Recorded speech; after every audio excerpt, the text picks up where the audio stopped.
لا حول ولا قوة إلا بالله العلي العظيم. أعوذ بالله من الشيطان اللعين الرجيم. بسم الله الرحمن الرحيم. الحمد لله رب العالمين، والعاقبة لأهل التقوى واليقين، والجنة للموحدين والنار للملحدين، والصلاة والسلام على النبي الأمي العربي القرشي المكي المدني الهاشمي الطهي الطهامي السراج المضيء والكوكب الدري صاحب الوقار والسكينة المدفون بأرض المدينة والعبد المؤيد ورسول المسدد المحمود الأحمد مولانا بالقاسم محمد اللهم صل على محمد وآله الطيبين الطاهرين المعصومين المظلومين، لا سيما على بقية الله الأعظم روحي وأرواحنا لمقدم الفداء ولعنة الله على أعدائهم أجمعين من يومنا هذا إلى يوم الدين. أما بعد فقد قال الله سبحانه تبارك وتعالى في كتابه المجيد وفرقانه الحميد وقوله الحق وهو أصدق الصادقين. بسم الله الرحمن الرحيم. إنما يريد الله ليذهب عنكم السحر البيت ويطهركم تطهيرا. اللهم صل على محمد وآل محمد. سلسلہ مجالس کی یہ پہلی مجلس ہے. ایک مرتبہ پھر خالق کائنات نے ہماری حیات و ہماری زندگی پر کرم کیا کہ ہم سب ایک نقطے پر ایک مرکز پر جمع ہو کر ذکر اہل بیت علیہ السلام کے سے اپنے قلوب کو منور کر سکیں. میں نے آج کی اس مجلس کے لیے اس آیت کی تلاوت کی ہے. الحمدللہ یہ مجلسوں کا فیض ہے اور فرشدہ کی برکت ہے کہ مومنین اور سامعین کے ذہنوں میں جہاں اہل بیت علیہ السلام کے فضائل سے وابستہ بہت سی ائمہ معصومین کی حدیثیں محفوظ رہتی ہیں، وہیں پر ان مجلسوں کا صدقہ ہے، اسی فرشدہ کو توفیل ہے کہ سامعین اور مومنین کے ذہنوں میں اہل بیت علیہ السلام کے فضائل سے وابستہ بہت سی قرآن مجید کی آیتیں محفوظ رہتی ہیں. لیکن میں یہ سب صدقہ اس فرش مجلس کا. میں اکثر کہتا ہوں، آج بھی کہوں گا کہ اس فرش ادا کے توفیل میں جتنی معلومات آج ہمارے یہاں بچوں کو حاصل ہے اتنی معلومات ان کے یہاں بڑے بڑوں کو حاصل ہے. سلوات پڑھیے محمد آل محمد.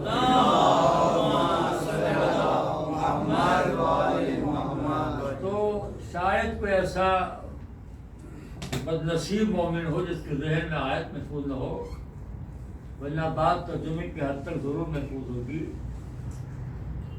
اس آیت میں خالق کائنات اہل بیت علیہ السلام کی طہارت اور پاکیزگی کا اعلان کر رہا ہے اور ارشاد فرما رہا ہے کہ یقیناً اللہ نے ارادہ کر لیا ہے، یا اللہ کا ارادہ ہے کہ اہل بیت رسول تم سے نجاست کو دور رکھے اور تمہیں پاک و پاکیزہ اور طیب و طاہر رکھے. اسی طرح اس طرح پاک رکھنے کا حق ہے. اس آیت کو مفسرین کی زبان میں آیت تطہیر کہتے ہیں اور اسی آیت کی شان نزول کا نام حدیث قصہ ہے. میں اکثر عرض کرتا ہوں، آج بھی کہوں گا کہ اکثر نوجوان پوچھتے ہیں حدیث قصہ کیا ہے، تو اس کا ایک سادہ جواب یہ ہے کہ حدیث قصہ آیت تطہیر کی شان نزول کا نام ہے. شان نزول کہتے ہیں جہاں یہ بحث ہو کہ آیت کیوں نازل ہوئی، کب نازل ہوئی، کون شامل ہے کون شامل نہیں، اس طرح کے بحث جہاں ہو اسے کہا جاتا ہے شان نزول. تو آیت تطہیر کی شان نزول کا نام حدیث قصہ ہے. اب حدیث قصہ کیا ہے یہ بتانے کی ضرورت نہیں، اس لیے الحمدللہ حدیث قصہ سے ہم وابستہ تھے، وابستہ ہیں، انشاءاللہ وابستہ رہیں گے. اب یہ وابستگی جو ہے آپ کی کچھ افراد ان سے دیکھا نہیں جا رہا ہے اور طرح طرح کے اعتراضات و شبہات و شکوک اور ان میں سے کیے ہے کہ صاحب کی حدیث جو ہے وہ اس کی سند معتبر نہیں ہے. اچھا ٹھیک ہے کیا کریں کہ اس کے بدلے میں آپ یہ پڑھیے اور یہ پڑھیے اور یہ پڑھیے یہ پڑھیے. یہ بدلے کے بعد میں اکثر پڑھتا ہوں درست نہیں، اس لیے کہ بدلے کے بعد تو وہاں سے ہوگی جہاں پر جن جن چیزوں کو بدلے میں لایا جاتا ہے ان کا مرکز منبع کوئی اور گھر ہو اور حدیث غذا کا منبع کوئی اور گھر ہو. جب دونوں کا مرکز ایک ہے، مصدر ایک ہے، تو آپ کو یہ کہنے حق کس نے دے کہ یہ پڑھیے یہ پڑھیے، آپ کو کہنے کہ یہ بھی پڑھیے اور یہ بھی پڑھیے، اس لیے کہ دونوں کا مرکز ایک ہے. دعائیں بھی اہل بیت گھر سے آئی ہیں اور یہ حدیث غذا بھی اہل بیت گھر سے آئی ہوئی ہے. تو آپ کو یہ کہنے کا حق نہیں کہ یہ پڑھیے کہیے یہ بھی پڑھیے یہ بھی پڑھیے. اب آپ ہم سے یہ پوچھ سکتے ہیں مولانا ان دعاؤں میں اور حدیثوں میں فرق کیا ہے؟ میں اکثر پڑھتا ہوں کہ دعاؤں میں حدیثوں میں فرق یہ ہے کہ دعاؤں میں اہل بیت نے بتایا کہ اللہ کیا ہے. دعاؤں میں اہل بیت نے بتایا ہے کہ اللہ کیا ہے، اور حدیث اسلام میں اللہ نے اہل بیت کیا ہے. صلوات پڑھیے محمد علیہ محمد. اگر اللہ کے معرفت حاصل کرنا ہو تو دعائیں پڑھیے، اور اہل بیت کو سمجھنا ہو تو حدیث اسلام پڑھیے. صلوات اور پڑھیے بابا علیہ وسلم.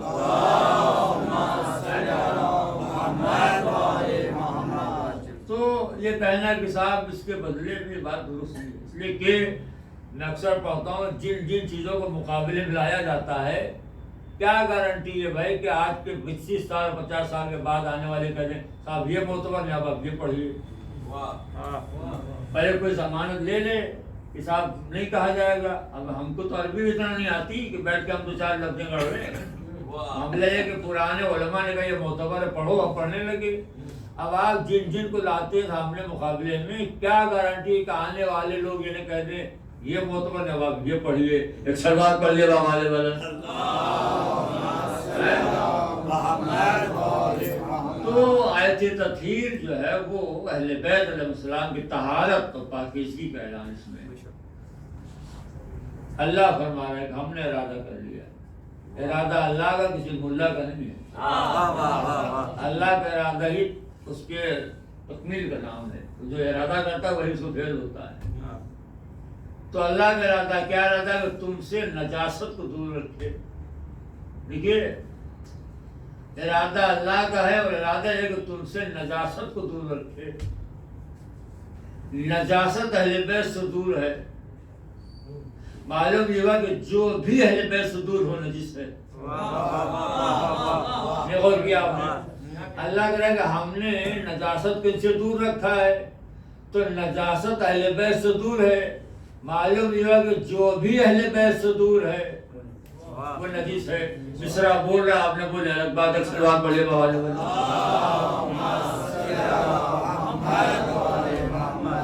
تو طہارت انسان کو اہل بیت سے قریب کرتی ہے اور نجاست انسان کو اہل بیت سے دور کر دیتی ہے. تو جتنا زیادہ پاک ہوگا اتنا زیادہ ان سے قریب ہوگا. اور بتا اہل بیت کے لیے طہارت ضروری ہے. طہارت پاک کرتی ہے انسان کو. میں ایک مثال دوں تاکہ بات بڑی واضح ہو جائے. ہمارے یہاں علماء میں ایک نام ہے بڑا کمال نام ہے علامہ سید مرتضیٰ احمد خدا کا. ابھی علماء کی سوانح حیات داستان نہیں پڑھی جاتی. ہمارے یہاں جو بزرگ علماء ہیں اور یہ وجہ کہ آج لوگ جو ہے اخباری بن رہے ہیں اس لیے پتہ ہی نہیں علماء نے کیا خدمت کیا ہے. اگر انہیں معلوم ہو جائے کہ علماء نے کیا خدمت کی ہے تو یہ اخباری نہیں بنیں گے. جو علماء سے دوری آج اختیار کرے نوجوان کی وجہ کہ علماء کیا ہے انہیں پتہ نہیں ہے اور بتایا بھی جاتا ہے.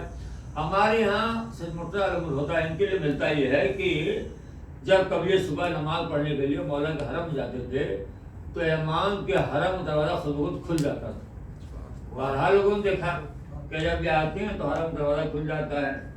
اب لوگ تشریف پیدا ہوئی جو حاسد قسم کے مولوی تھے کہ ہم بھی تو عالم ہیں ہم بھی تو مولانا ہیں ہم جاتے ہیں کہیں کچھ نہیں کھلتا مگر یہ جاتے ہیں دروازہ کھل جاتا ہے. تو لوگوں نے میٹنگ کیا کہ چل کے ان کی والدہ پوچھا جائے. والد تو باحیات تھے نہیں والدہ تھی. اچھا 2 بھائی تھے دونوں بڑے تبرائے سید رضی ایسے تھے اور مرتضیٰ ایسے تھے. تو آئے لوگ ان کی والدہ کے پاس کہا کہ ہم نے بارہا دیکھا کہ آپ کا بیٹا جب مولانا کے حرم میں جاتا ہے صبح نماز پڑھنے کے لیے تو حرم دروازہ خود بخود کھل جاتا ہے. تو پوچھنا چاہیے کہ آپ نے کس طرح تربیت کی ہے کہ جو ایک کرامت ان کے اندر آ گئی ہے. تو سوانح حیات میں لکھا ہو کہ والدین کا ہمیں تو کچھ بھی نہیں معلوم، بس اتنا میں جانتی ہوں کہ میں نے اپنے بیٹے مطلق بغیر وضو کبھی دودھ نہیں پلایا۔ سلوات پڑھیے محمد والے محمد۔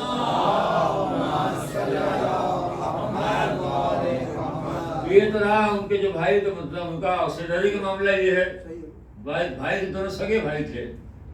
لکھا ہوا ہے کہ ان کے والد نے ان کو پڑھانے کے لیے کسی سنی عالم کا انتخاب کیا، پوری عربی گرامر، کہ آپ ان کو نحو پڑھائیے۔ کس کو؟ سید رضی کو، نہج البلاغہ والے۔ تو ابن جنی نام کا کوئی استاد اور سن لی، اس کو معین کیا کہ آپ پڑھا دیجیے میرے بیٹے کو عربی گرامر۔ بہت اچھی بات ہے۔ چنانچہ وہ آئے اور آنے کے بعد ان سے کہا کہ بھائی یہ کتاب ہے، تم شروع کرو، میں تمہیں پڑھاؤں گا۔ وہ کتاب تھی گرامر کی، انہوں نے شروع کر دیا، پڑھاتے رہے۔ جب 6 ماہ گزر گیا تو کہا اب تمہارا امتحان ہوگا کہ تمہیں کچھ سیکھا بھی یا بس نہیں پڑھ رہے ہو۔ تو سیدی نے کہا ہاں امتحان لے لیجیے، استاد کو مسئلہ نہیں ہے۔ تو کہا کل تیاری کریں، کل تمہارا امتحان ہوگا۔ اب ایسے بہتر ہے۔ اب جب کل آیا نا تو انہوں نے کہا کہ پہلا سوال کیا استاد نے، سنی نے رہو گی، سنی نے یہ بتاؤ علامت نسب عمر کیا ہے؟ اب یہ گرامر جو جانتے ہیں انہیں معلوم ہے کہ علامت نسب عمر کیا ہے، یعنی حالت نسب عمر کیا پڑھا جائے، عمرہ کیا پڑھا جائے۔ یہ سوال سنی عالم نے ان سے کیا کہ علامت نسب عمر کیا ہے؟ تو سید نے کہا بغض علی۔ سلام پڑھیے بابا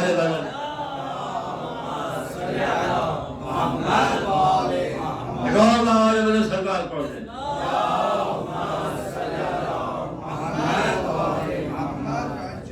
تو کہا علامت نسب عمر کیا؟ کہا بغض علی۔ تو مسئلہ یہ ہے کہ طہارت جو ہے وہ انسان کو اس قابل بناتی ہے۔ اب یہ آیت تطہیر، ویسے تو اس آیت میں 12 امام 14 معصومین شامل ہیں، مگر آپ کو یہ معلوم ہونا چاہیے کہ اس آیت کا خاص تعلق شہزادی زہرا سے ہے۔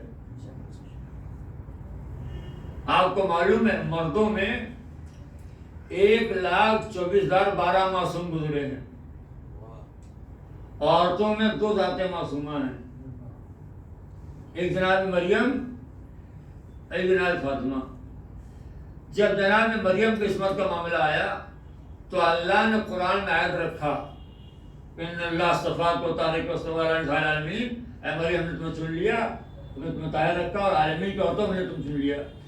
تو اس آیت نے بتایا کہ مریم معصومہ ہے۔ ماشاءاللہ سنجیدہ و فہمیدہ مجمع ہے۔ قرآن میں جناب مریم کی عصمت کا تذکرہ ہے اور اسی آیت نے بتایا کہ مریم معصومہ ہے۔ ذرا سوچ کے بتائیے کہ عصمت مریم کے لیے قرآن تو آیت ہو، اور یہ کیسے ناممکن تھا کہ عصمت فخر مریم کے لیے آیت نہ ہو۔ تو اس آیت بتایا کہ مریم معصومہ، آیت تطہیر نے بتایا کہ فاطمہ معصومہ ہے۔ ایک سلام کہیے محمد والے محمد۔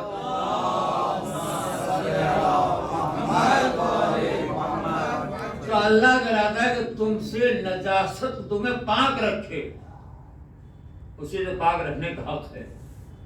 اکثر لوگ پوچھتے ہیں یہ پاک رکھنے کا حق ہے، حق ہے کا مطلب کیا ہے؟ تو یہ ترجمہ کیا جاتا ہے اللہ نے کیا کہا کہ ارادہ یہ ہے کہ تم سے نجاست دو، تمہیں پاک رکھے، اسی سے پاک رکھنے کا حق ہے۔ تو یہ حق ہے کا کیا مطلب ہے؟ تو تفسیر کا نام ہے تفسیر مجموع البحرین، بڑی سی تفسیر ہے۔ اس میں لکھا ہوا حق ہے کا مطلب یہ ہے کہ پاک تو ہم بھی ہیں اور پاک اہل بیت بھی ہیں، طاہر ہم بھی ہیں، طاہر اہل بیت بھی ہیں، مگر ہماری طہارت پاکیزگی 2 نجاستوں کے بیچ میں ہے۔ ہم جب دنیا میں آئے تو نجس تھے، غسل دیا گیا پاک ہو گئے، چراغ حیات گل ہوا نجس ہو گئے، غسل دیا گیا پاک ہو گئے۔ تو ہم پاک تو ہیں مگر ہماری طہارت 2 نجاستوں کے بیچ میں ہے، ایک بات۔ دوسری بات یہ ہے کہ املاک طاہر ہوں مگر ہماری طہارت نجاست کے زد میں ہے۔ سلوات پڑھ لوں میں اس کو۔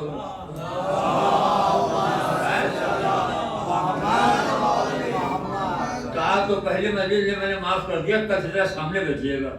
ورنہ میں کل زبردستی بلاؤں گا آپ کو آگے چلوا پڑے بابا نے بدل.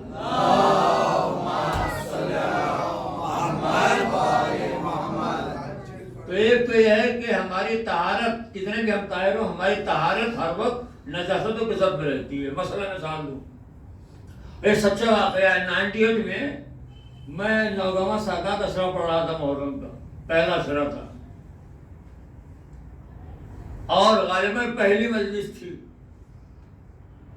اب مولانا فیروز حضرت صاحب مرحوم نے امام باڑہ بڑا شالیشان بنوایا تھا تو نیا امام باڑہ بنا نیا ممبر بنایا گیا.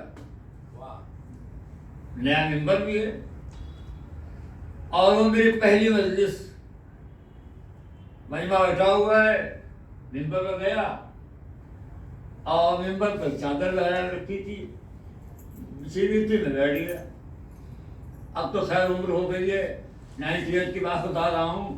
اس وقت ذرا جوش بھی تھا. اتفاق سے جو معمار تھا بڑھئی جس کو بولتے ہیں ہمارے ہاں اس نے تختے کے پیچھے ایک کیل چھوڑ دی تھی اتنی بڑی. سچا واقعہ سنا رہا ہوں. کیل چھوٹی ہوئی تھی.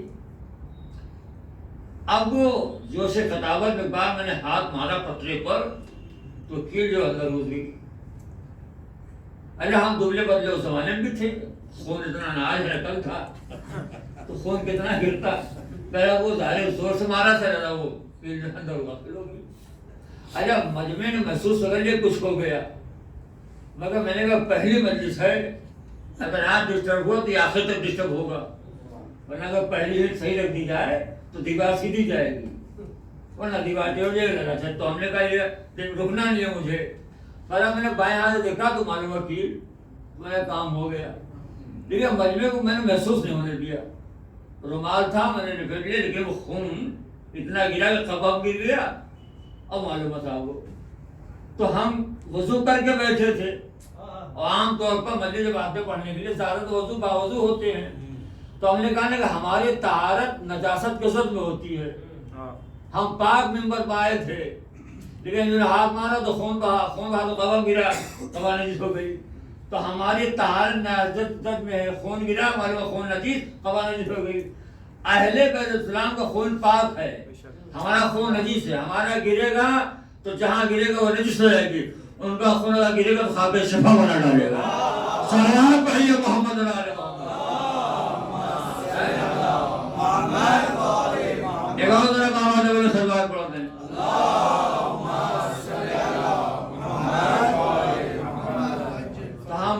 ہوئے تو معلوم نجس غدیہ کے پاک ہو گئے. پھر معلوم چراغ حیات گل ہوا نجس ہو گئے غدیہ کے پاک ہو گئے. تو ہماری طہارت نجاستوں کے بیچ میں ہے اور نجاستوں کے زد میں ہے. ہم طاہر ہیں مگر اس طرح نہیں اہل بیت طاہر ہیں.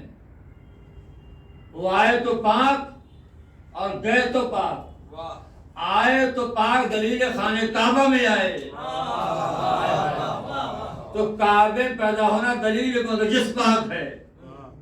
اللہ کے رسول نے کیا کہا سارے مسجدوں دروازے بند ہو جائے علی دروازہ کھلا رہے. مولا علی دروازہ کھلا دلیل کا روح پاک ہے اور ہمارا نفس نجیب کا نفس پاک ہے. دلیل ہے کہ اگر نجیس ہوتا تو اللہ خریدتا نہ. صلوات پڑھیے محمد آل محمد پہ.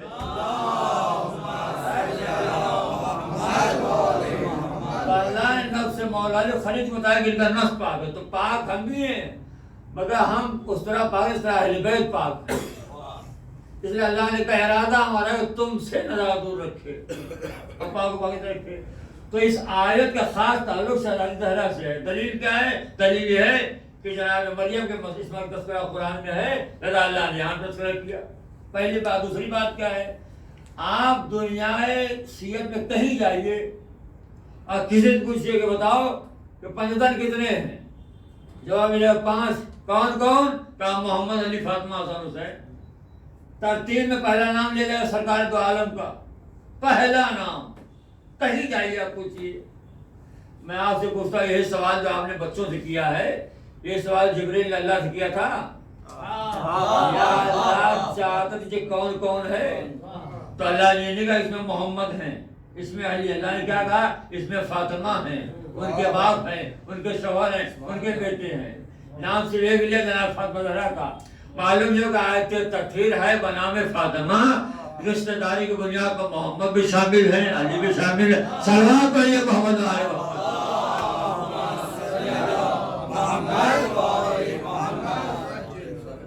تو اس آیت بتایا کہ جناب فاطمہ زہرا معصومہ ہے، اور میں اکثر پڑھتا ہوں کہ شہزادی زہرا کا وجود معجزہ ہے، اور وجود میں فضائل موجودہ ہے، اور کون کہتا ہے کہ ان کا مصائب معجزہ نہیں ہے؟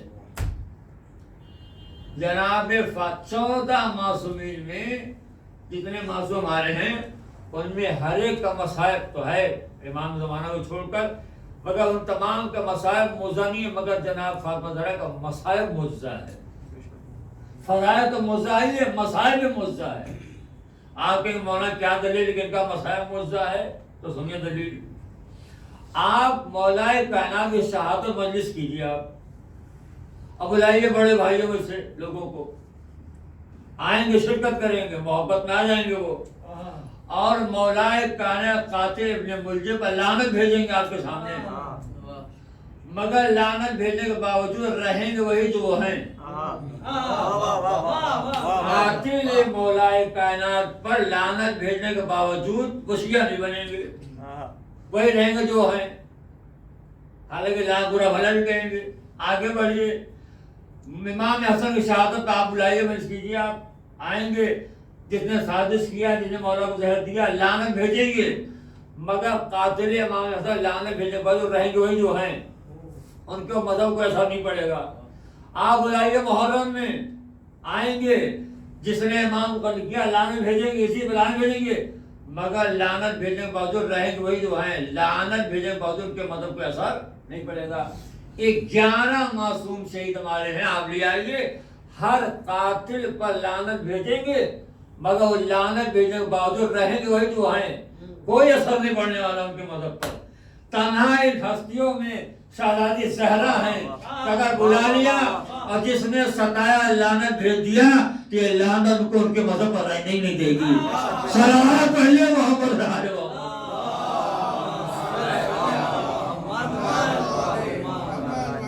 کیسے ممکن ہے کہ لوگ کوئی قاتل جناب فرمان لعنت بھیجو پھر وہ سنی رہ جائے؟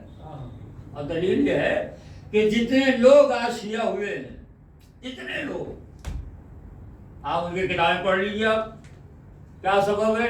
شہزادی زہرا، خواجہ محمد تیجانی سماوی ان کی کتاب آپ پڑھی، انہوں نے لکھا ہے میں مدینے گیا تو آپ نے 4 مقامات دیکھا قبر فاطمہ، تو تصویر کے ساتھ ایک قبر 4 کے تھے، پہلے تحقیق کیا تو معلوم ہے یہ مسئلہ ہے۔ ایک بہت 25 سال پہلے بمبئی میں شاہ زین فاطمی، ان کو شہزادی زہرا کا نام اتنا پسند، انہوں نے نام کے آگے فاطمی لکھ لیا، اپنے نام کے آگے لکھ لیا۔ کیوں شیعہ ہوئے؟ کہ جناب فاطمہ کا مسائل۔ تو ان معصومین میں شہزادی زہرا کا ایسی ذات ہے کہ جن کا مسائل معجزہ ہے، اگر پڑھ دیا جائے اور انسان سن لے تو ہو ہی نہیں سکتا وہ اپنے مذہب پر رہ جائے۔ سلوات پڑھ لیا بابا علیہ وسلم۔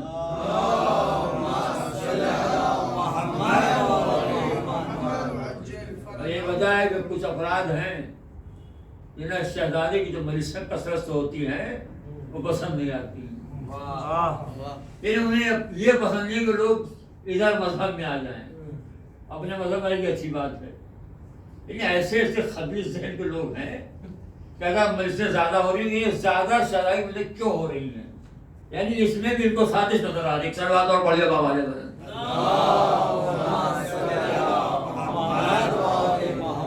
تو جناب فاطمہ کے ذات معجزہ ہے، فضائل معجزہ، مصائب معجزہ، اسی لیے فرشادہ بچھائی جاتی ہے کہ لوگوں کو حقائق معلوم ہو، اور یہ فرشادہ جو مجلسیں جو ہوتی ہیں، میں نے عرض کیا یہ ہماری پہچان ہے، فرشادہ ہماری شناخت ہے، فرشادہ ہمارے جو ہے وہ تشخص ہے۔ آج اس کائنات آدم و عالم اگر ہم پہچانے جا رہے ہیں تو سبب عزاداری ہے، لہذا کسی بھی طریقے سے فرشادہ سبق نہ ہونے پائے۔ اصل میں معاملہ یہ ہے کہ جس چیز کے پیچھے ہمارا کوئی خرچ نہیں ہوتا ہم اس کی اہمیت کو نہیں سمجھتے۔ کبھی آپ وہ کتابیں پڑھیے جن کتابوں میں اہل بیت علیہ السلام کے چاہنے والوں کو کیا ظلم ہوئے ہیں. ہمارے وطن کے مولانا ہیں ساسن صاحب اللہ، انہوں نے 4 جلد لکھا مصائب الشیعہ. اب انہیں چھوڑیے. محمد جواد مغنی ایک بڑے عالم دین، ان کی کتاب ہے الشیعہ والحاکمون، اس کا اردو میں ترجمہ بھی آئے گا، آپ وہ پڑھیے. انہوں نے لکھا ہے کہ حضرت پراشوب زمانہ تھا کہ اگر کسی کے لب پر یا حسین آ جاتا تو یہ ظالم مجابی لوگ اس کی زبان کاٹ لیا کرتے تھے. یعنی کہ جو فرشادہ بیٹھے ہوئے ہیں، یہ آپ نے سنی بہت آسانی سے آپ تک پہنچ گیا ہے. اس کی بقا کے لیے آپ کے بزرگوں نے بڑی قربانیاں دی ہیں. ماؤں نے اپنے نونہالوں کو بیچا ہے اس فرشادہ کے بقا کے لیے. جوانوں نے اپنے ہاتھ قلم کروائے ہیں. یہ کتابوں سے ملے گا آپ کو کیا کیا ظلم کھاتے تھے بنی میاں بنی عباس کے لوگ. ظلم کیوں؟ تاکہ یہ فرشادہ نہ بچھے، لوگوں کو معلوم نہ حسین کی حقیقت کیا ہے. لکھتا ہے اگر کسی گھر سے یا حسین کی آواز آتی تھی تو یہ ظالم جابر اس کے گھر میں آگ لگا دیتے تھے. یعنی وہ زمانہ ایسا تھا کہ کفر کا الزام لوگ لینے تیار تھے. لوگ شیعہ ہونے کا الزام لینے تیار نہیں. سب سے بڑا ظلم تھا شیعہ ہونا. معلومہ صاحب محلے کا لا دیے. کیوں؟ کہ حسین کے چاہنے والے. ماہ محرم میں فرشادہ بچھانا سب سے بڑا ظلم تھا اس زمانے میں. تو ہم یہ سمجھتے ہیں کہ چونکہ بس بچ رہا ایک رسمی طور پر لاتا ہوں، نہ یہ بات نہیں ہے. بڑی قربانیاں دی اس مجلسوں کی بقا کے لیے. ظلم کیوں ہو رہا تھا؟ تاکہ عزائے حسین کے سمندر مائع سیلاب کو روکا جا سکے. میں اکثر پڑھتا ہوں کہ سیلاب کو روکنے کے لیے بنی امیہ بنی عباس کے لوگوں نے بند باندھے تھے، مگر جب عزائے حسین کے سمندر میں سیلاب آیا تو ان کا بند اس سیلاب کو روک نہ سکا. وہ اپنے تخت و تاج سمیت بہ گئے. آج کائنات عالم عالم بنی امیہ بنی عباس کا نام لینے والا کوئی نہیں ہے. سب بہ گئے، تخت بھی بہ گیا، تاج بہ گیا. تو بھیا اکثر میں کہتا ہوں چھوٹے چھوٹے مولویوں کو کہ جس سیلاب کو بنی امیہ بنی عباس کا بند نہ روک سکا اس سیلاب کا آپ کے چھوٹے سے بھیڑ کیا روکیں گے. ایک صلوات پڑھیے محمد علی محمد.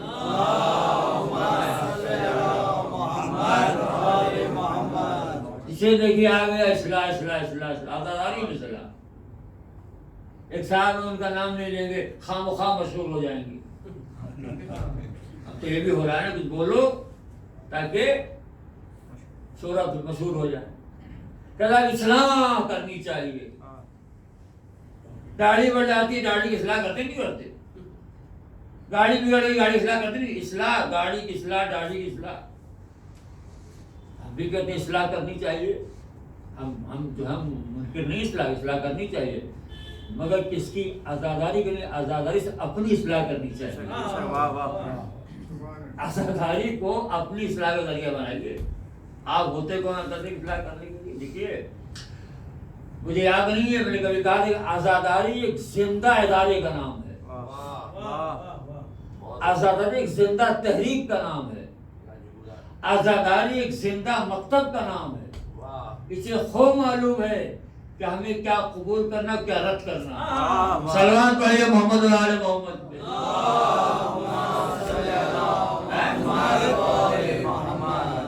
آپ پریشان نہ ہوں کہ فلاں چیز آزاداری میں کیوں ہے اور فلاں چیز نہ، ضرورت ہی نہیں ہے. یہ کہ آزاداری ایک زندہ وجود کا نام ہے. کیا قبول کرنا ہے اور کیا رد کرنا ہے اسے خوب پتا ہے. نہ جانے کہ میں نے چھوٹی عمر میں دیکھا، نہ جانے کتنی چیزیں آزاداری میں شامل کی گئیں، مگر سال 2 سال کو خود بخود نکل گئیں. لیکن وہ چیزیں آزاداری کے مزاج کو نہیں بھائیں، آزاداری رد کر دیا. نہ جائے کتنی ایسی چیزیں ہیں جو آزاداری کو بھاگ گئی، لاکھ کوشش کے باوجود آج تک نہ نکلی. صلوات پڑھے بابا.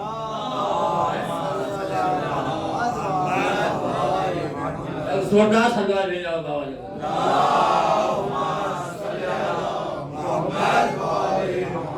تو پریشان ہونے کی ضرورت نہیں ہے یہ چیز کیوں ہے وہ چیز کیوں. آزاداری خوب پتا ہے کہ ہمیں کیا قبول کرنا ہے اور کیا رد کر دینا ہے. آپ ہوتے کون ہیں؟ چھوٹے چھوٹے آ گئے، سال 2 سال پڑھا کے اصلاح۔ مجھے ایک بہت بڑے خطیب کا جملہ یاد آ رہا ہے کہ عزاداری میں بات وہ کرے جو تجربے عالم عجیبہ کو بات کرنا چاہیے۔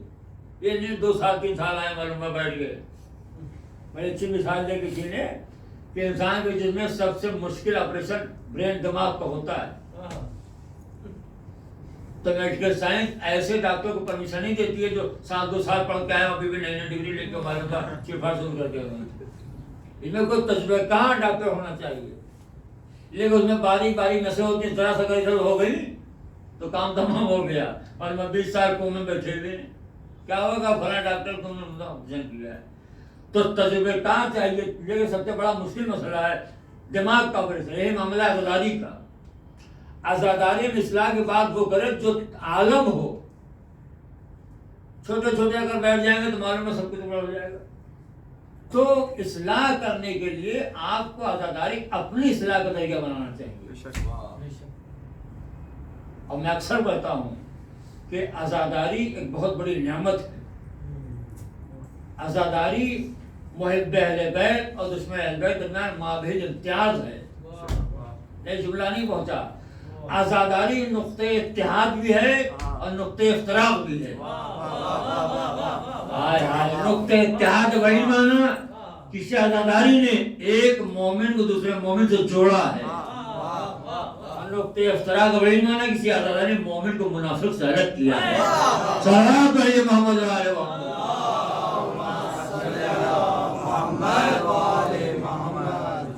عزاداری بڑی اہم چیز ہے، ایک بہت بڑی نعمت ہے جو اللہ نے ہمیں اور آپ کو دی۔ ایک بہت بڑا مدرسہ ہے، بہت بڑا مکتب ہے، بہت بڑا کالج ہے جو چل رہا ہے،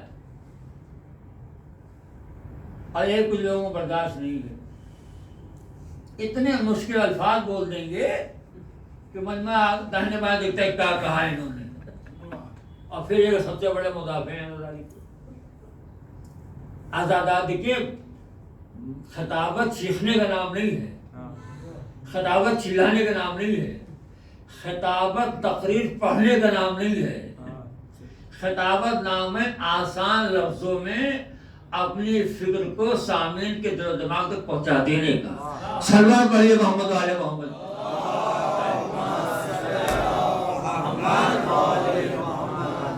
معلوم آ گئے اردو بول رہے عربی لہجے میں، تو بھیا کم از کم اس کا خیال کہ آپ کہاں پڑھ رہے ہیں۔ ایک سال میں نے پوچھا، ایک عالم دین نے کہا کہ ما بعد التبریات، سبحان اللہ سبحان اللہ۔ ٹی وی میں بھی دیکھ رہا تھا، میں نے پوچھا کل انہوں نے یہ کہا تھا، آپ نے کیا سمجھے، اس کا مطلب کیا ہے؟ میں سب ہوا کا دھمل کر دیا۔ صلوات پڑھیے بابا علیہ وسلم۔ یہ تو معیار ہے، یہ ہے معیار سماعت۔ تو خطابت نام ہے آسان لفظوں میں اپنی آسان بات کو مومنین و سامعین کے دل و دماغ تک پہنچا دینے کو۔ پہنچ گیا تو آپ اچھے خطیب ہیں، ورنہ وہی معاملہ بھینس کے آگے بس بات ختم ہو گئی۔ تو میرے عزیزو، یہ فرش ادا ایک بہت بڑی نعمت ہے، لہٰذا کوشش کیا کیجیے کہ جب مجلس کا آغاز ہو تو آغاز سے پہلے آ جائیں، اور آئیں تو آگے آگے بیٹھے تاکہ کچھ بیان کیا جا سکے۔ صلوات اور پڑھیے بابا جی۔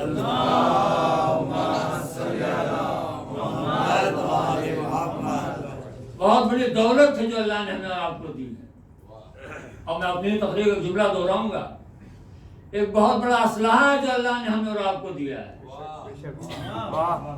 بہت بڑا اسلحہ ہے۔ دلیل عزاداری کا باقی رہ جانا ایک معجزہ ہے۔ کیا ہے؟ نہیں میں خاصا جب تک آپ بولیں گے بات آگے نہیں بڑھے گی۔ عزاداری کا باقی رہ جانا ایک معجزہ ہے، اور آپ کو معلوم ہے کہ ہر معجزے کے اظہار کے لیے ایک ذریعہ چاہیے، بغیر ذریعے کے معجزے کا اظہار نہیں ہو پاتا، ایک ذریعہ چاہیے۔ اور کیا ہم نے تو عزاداری باقی رہ گئی، ذریعہ اللہ نے آپ کو بنایا ہے۔ یہ معجزہ تو باقی ہے اور باقی رہ گیا، ذریعہ اللہ نے آپ کو بنایا ہے، اور بغیر ذریعے کے اظہار معجزے کا اظہار ہو نہیں پائے گا۔ مثال تاکہ بات سب سمجھ جائیں،